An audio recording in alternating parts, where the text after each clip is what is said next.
So, got a doom rockin' intro. Got us a beer from the Ukraine here. 1715. So I read this thing earlier. This is imported par Ukraine. Drinks Incorporated. Ukrainian Drinks Incorporated, Edmonton. 4.5% alcohol by volume. Lvivske. I think that's beer in Polish or Ukrainian, product of Ukraine. I don't know if I've done this before. It had a really cool bottle, and I thought, you homebrew, you reuse the bottle. Why not get a cool one? It looks like an old Canada Dry bottle almost. It's really cold. I put it in the freezer. It was refrigerated in the store. I got out the Geiger counter here, so it's 15, going down to 12. We're usually between 4 and 24 for background radiation. That's at 0.12, so up like 0.04 to 0.24, we're at 0.12. I've tried all my products, all my dishes, nothing is radioactive, so that's great. Oh, and I got a special thing because I want to save these caps, so I got a special little jewelry brass hammer with a sharp wooden handle to keep the caps in pristine condition. There's the cap. Right there. There's a line drinking beer on there, so that's pretty cool.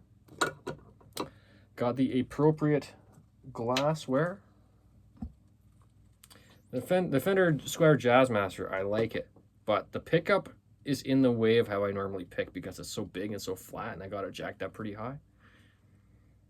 That's one thing. So you hear it clacking, and it kind of interferes with the picking a little bit. But if you're playing like jazz leads and stuff, it's good. But if you're playing like doom rock and stuff, yeah, I have to adjust my picking. Oh, I can smell that green bottle skunkage from here. Oh yeah, cool.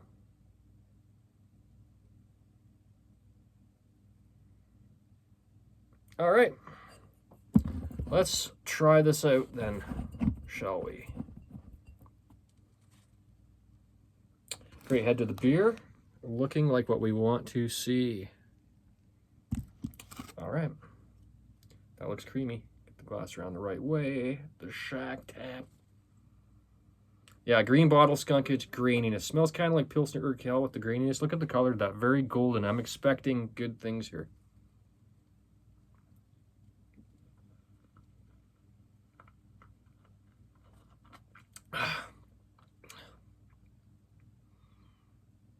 Yeah, that's all right. That's all right. It's a little dull. It's got a weird sweetness in the finish. Most of the hops is just a skunkiness. I'm not getting like a ton of hop bitterness out of it. I think this has maybe been sitting on the shelf maybe longer, like it was out on the shelf in a green glass bottle, which people that run liquor stores, apparently most of them don't know shit from Shinola about which beers to keep where. The fridge, yes, good idea. These come in singles, so are they in cases? No. What's the solution? I actually don't know. Like,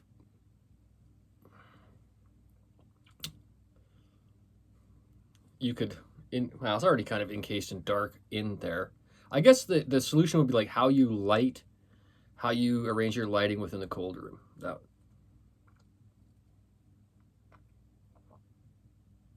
You should not have lights directed at your green bottles.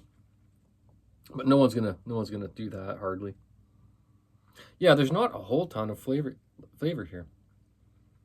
It's very clean. It doesn't taste like a light beer, although it is kind of a light beer. 4.5. Yeah, maybe that's why. It's just a typical pill.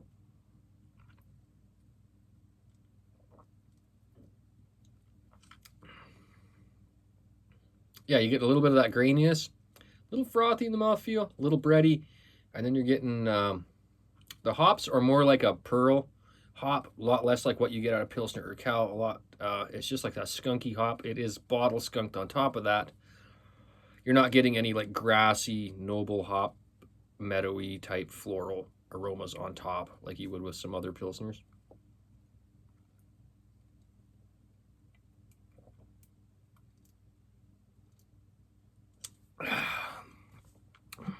Seven here.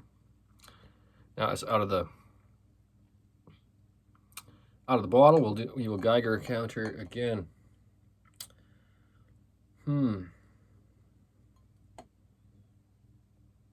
Yeah, I imagine it takes a little while. Like nothing. I've tried all the dishware, all the glass. Like went through like all food, meats, canned foods, appliances like ceramic cups, plates, glasses. Yeah, we're at 0.12. I think I was down to 0.7. So if it is radioactive, it would be very slight. Right. Very slight. Now it's down to 7 again. It fluctuates, this thing. It fluctuates, because I thought, I want to go through, I'll check the Chinese stuff. And, well, this is Ukrainian, so because of Chernobyl, of course, this is a good product to test this with. Although, who knows where, like what city this is from. I guess Ukraine's a fairly big country, I guess, in the scheme of things. 0.07 again. I'm not getting any kind of readings off there, so safe to drink, I think.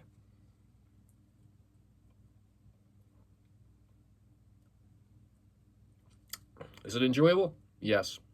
It's a little bit watery and kind of like, and I guess people should like Coors Light. I'd like to try an American Coors Light against a Canadian one because I don't know if they're exactly the same. They're probably pretty similar, but it tastes like an old Coors Light in a way because it's already kind of a light beer and it tastes like it's a bit faded from like age. Like I think we're getting a bit of hop fade here. I think we're getting just a what happens when Pilsners fade. Like if they're not offensive, they just taste a little flat, and there's like missing flavor in the middle usually, right?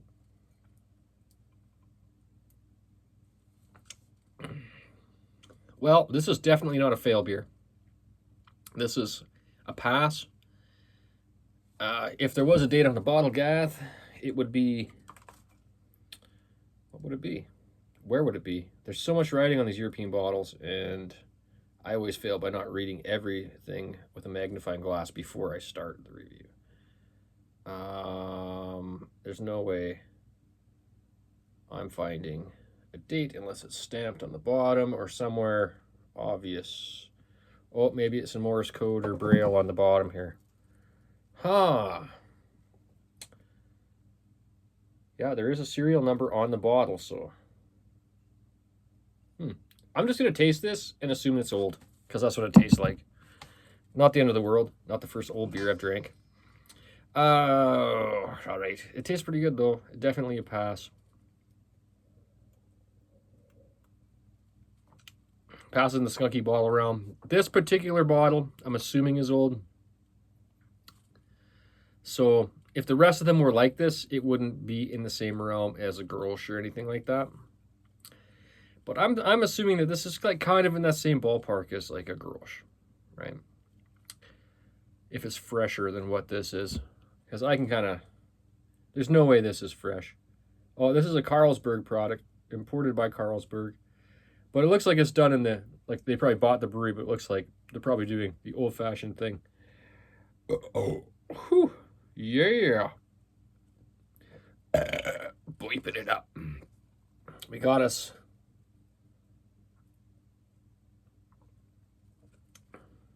Pilsner, not terrible. Flat tasting, and I'm assuming from Ukraine they probably want it a little more lively than this and everything. This is better than a Stella. It's better than what's the other one? Better than a Heineken. Better than anything like that you're gonna get in a bottle over there for more mass-produced stuff. I'd say this bottle I have here is not as good as a Grolsch that I've had, and I'm assuming it's because it's faded. So it's gonna be kind of tricky to give this rate. Definitely 11 out of 11 on the bottle. There's an embossed line, drinking a mug of beer on the bottle. Old school label, love that. So sick of the new hipster labels coming out of craft beer. I wish they would fucking...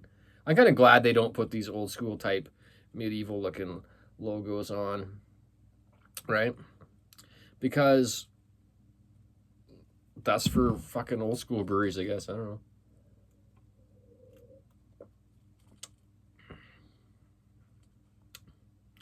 Yeah, a little flat. I'm going to call this under a grosh, but what I would suggest is trying it if you get it in a single, because maybe this one's old, and that's the risk you run by buying Euro Pilsners in Alberta in a random cold room in a random liquor store. You never know how old this stuff is, and good luck finding the date on the bottle when all the writing is like that fine and there's that much on. And there's like a bunch of writing up here, and none of it probably is the date. Oh, no, wait. Oh, I found it. I found it. What does it say? I think this is the date here, stamped on this little gold area. All right. Now, of course, it's too small to barely read. 12/12/25. So December 12th, 2025. So this beer is 1.5 years old.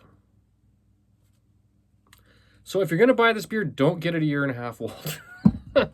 I would say that is past. And if that's the best buy date, then we're really old. Then there's a date underneath it, 12/12/26. Okay, so it says drink before. It was bottled on December 12th, 2025. Drink before December 12th, 2026. So we're before the best before date, and it wasn't a cold room, so I might have to rethink how I rate this. Kudos for putting a date on the bottle, guys.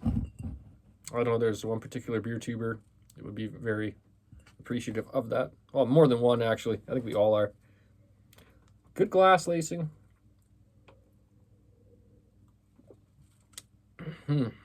Interesting. It definitely tastes like a raw ale, man. Like a real ale. But it's a lager. Real lager. I call it real ale. Any beer that tastes like it's all like natural ingredients. It is a Carlsberg product. Not really getting hop extract out of this.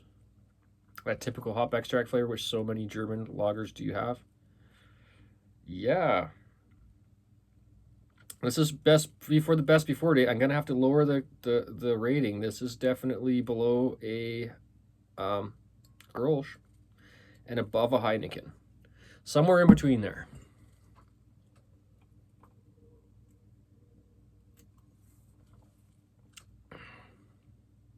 Yeah. Better than Heineken, but it does taste flat, kind of like a Heineken, but in a better way. There's just a little bit more there. A little bit better. Grolsch, I don't know. Yeah, it's not going to beat Grolsch. I'm going to give this an 8 out of 11. A solid 8 out of 11. I think there's a lot of Pilsner and these German lagers out there that are better than this, and there's a lot that are worse. This is kind of right at the entry level into like the real good ones. I think this is just like right on the border of like, getting out of your Heineken and your super shitty Euro lagers, and then getting into, and just getting like, they have the hop extract ones like Lowenbrau. I'm pretty sure they do. It's been a long time since I had that one. Urquell is hop extract. Would I rather have an Urquell than this? Probably, even though it has hop extract.